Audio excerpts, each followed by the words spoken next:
একাদশ জাতীয় সংসদ নির্বাচনে বান্দরবান জেলায় সকাল থেকে স্বাভাবিক ভোট গ্রহণ চললেও দুপুরের পরপর হঠাৎ করেই পরিস্থিতি উত্তপ্ত হতে শুরু করে। শহর মডেল সরকারি প্রাথমিক বিদ্যালয় কেন্দ্রে দুপক্ষের নেতাকর্মীদের বিরোধ থামাতে ফাঁকা গুলি বর্ষণ করে পুলিশ। এই কেন্দ্রে ওই সব পার্টির জনগণ দলীয় সমর্থকরা একসাথে এসে ওই আক্রমণ করছে। এটা থানার পাশের একটা কেন্দ্র দখল করতে যায়। দখল ঠিক না, মানে দুই পার্টি এখানে আধিপত্য বিস্তার করার চেষ্টা করছে। দুই তিন পার্টি সবাই, এটা একদম থানার পাশে একটা কেন্দ্র, থানার সেফটি এটার সাথে জড়িত। এই জন্য আমরা ওদেরকে ছত্রভঙ্গ করে দিলাম। শুধুমাত্র ভোটার যারা আছে তারা সুশৃঙ্খলভাবে আসে ভোট দিবে। কোনো লোক এদিকে আসবেন না, যারা ভোট দিবেন আপনারা দ্রুত কেন্দ্রে চলে আসুন।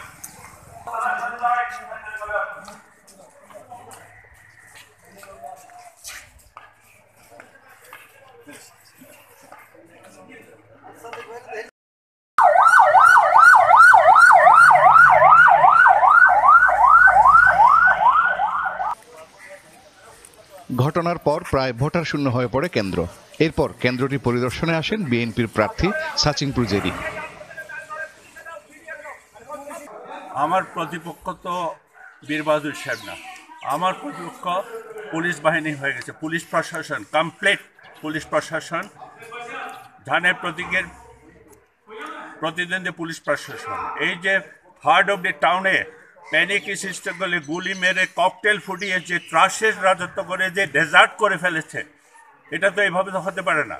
পুলিশ প্রশাসন এত বেশি নেকেডলি করতেছে। এবং আলীকদমে রফিক যে ওসি, সে প্রত্যেকটা সেন্টারে গিয়ে সে জোর করে ফোর্সফুলি করতেছে এবং সব জায়গায় তাদের তাণ্ডব দেওয়ার জন্য বান্দরবান এত সম্প্রীতির জায়গা, শান্তিপূর্ণ জায়গা, একটা বিভৎস এবং ভীতিময় পরিবেশ সৃষ্টি করে। এই যে পরিবেশ সৃষ্টি করেছে, এটা অত্যন্ত বেশি আগামী দিনের বান্দরবান সম্প্রীতির যে শান্তিপূর্ণ অঞ্চল, সেটাকে অত্যন্ত বেশি প্রশ্নবিদ্ধ করেছে। এবং এই অঞ্চলটা আগামীতে অশান্ত পরিবেশের জন্য এই বাংলাদেশ পুলিশ প্রশাসনই দায়ী থাকবে। 10টা-11টা পর্যন্ত ঠিক ছিল। 1 নম্বর থেকে আরম্ভ করে এই যে ওসি, বান্দরবান ওসি যেভাবে রিভলভার উঁচিয়ে যেভাবে একটা অভিনয় করে করতেছে, এটা যেন সিনেমার অ্যাক্টিং করার মতো, এটা তো প্রয়োজন ছিল না। মানে টাউনের ভিতর যেখানে ব্রিগেড আছে, জেলা প্রশাসন আছে, পুলিশ সুপার আছে, সবাই আছে, super citizen of the Bandarban headquarter সবাই আছে।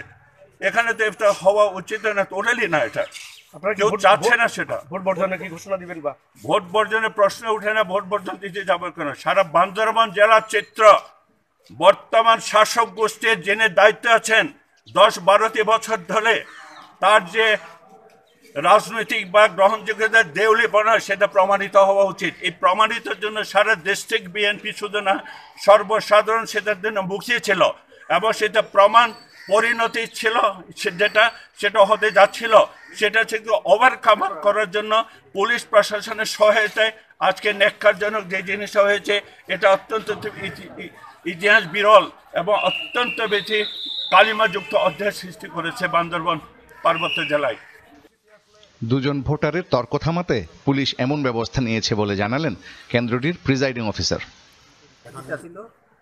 ওই একজন ভোটার হতে একজনের সাথে তর্ক করছিল, হ্যাঁ, এই নিয়ে আর তেমন কোনো সমস্যা নেই। এসব ঘটনায় শহর জুড়ে আতঙ্ক ছড়িয়ে পড়লে বিকেল নাগাদ ভোট কেন্দ্রগুলোতে ভোটার উপস্থিতি একেবারেই কমে যায়। খোলা চোখ, নিউজ ডেস্ক।